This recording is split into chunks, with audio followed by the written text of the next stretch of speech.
Okay, hello everyone. Happy Tracking Channel sa inyo lahat, guys. So, magba-vlog tayo ng mga elf naman ngayon, no? Mga close band, saka elf, saka forward. Especially close band freezer, close band, yan. Oo. Ito muna yung mga forward muna yan, no? So, yan, meron dito mga engine 4JJ1, kagaya nito. Ayan, close band to. Medyo mataas to.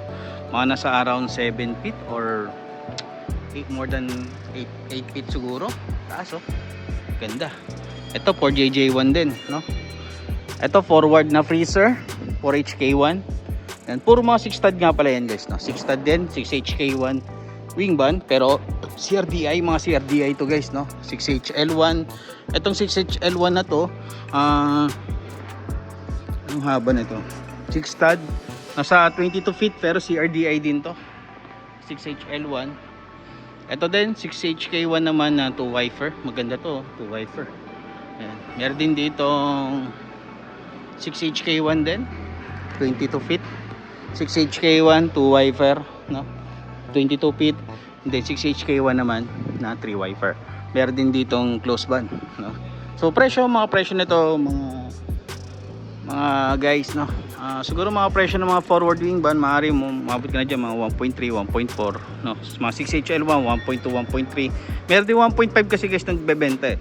Siguro mag-ready na rin kayo ng mga worth 1.5 million, no? Pababa. O kung bibili ka ng ganong mga unit.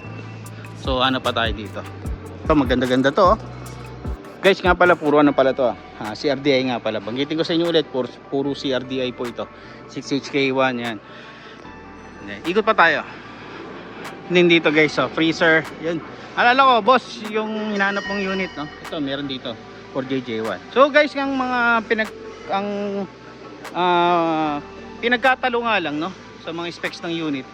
Karamihan kasi mga ganitong unit, guys, torsion type na siya, hindi po siya mulye. Papakonvert nyo pa sa mulye yan. Pero kadalasan yung mga dealer dito, tinatanggihan nila yung pagko-convert ng mulye kasi original po kasi yung galing sa Japan.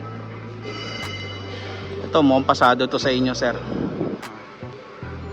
Kung kontrata nyo Jollibee, 6x6 yung kanyang sukat ng body. Balik tayo ulit sa ating pag-vlog. Meron din dito, ayan, oh. Siyempre dito tayo sa labas. Ayan. Guys, kung sa mga elf lang naman hanap nyo, no, may mga specific kayong hinahanap, so I suggest na mas maganda, punta na lang kayo, assist ko kayo, no, para pares na lang din tayo, hindi mahirapan po sa paghahanap, no? Ayan, ito yung mga unit na available. 4JJ, puro 4JJ1 yan, lahat yan. Ayan.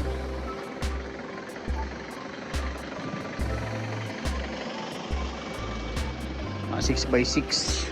And then lahat yan, guys, puro torsion type. Wala ko po yung makikita ng torsion type dito. Kasi mga 4JJ1, mga ganitong model. Kadalasan din, ang iba alam ko nasa 900 din. Mga ganitong klaseng unit, 950. Oo.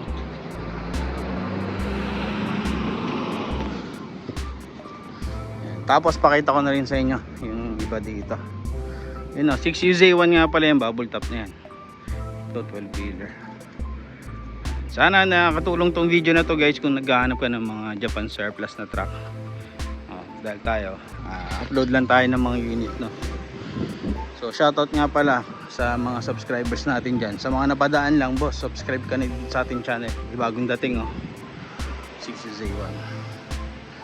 Subscribe ka na dito sa ating channel, guys, no, kung naghahanap ka ng mga truck na angko para sa negosyo mo. At ipakita ko din sa inyo ito. Ayan, bagong dating, ganda, pikas. Ayan. So ito maaari mga nasa 2 million plus. 8 wheeler, 8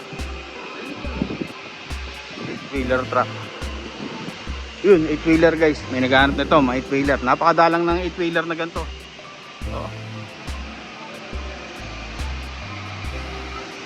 Tapos may 12 wheeler din.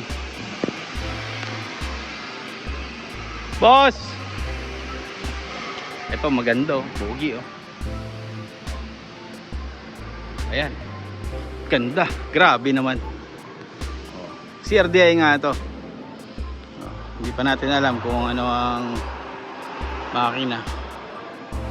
CYJ 6 hindi natin alam. Siguro 6WF1 to. Oh, 6WF1 to.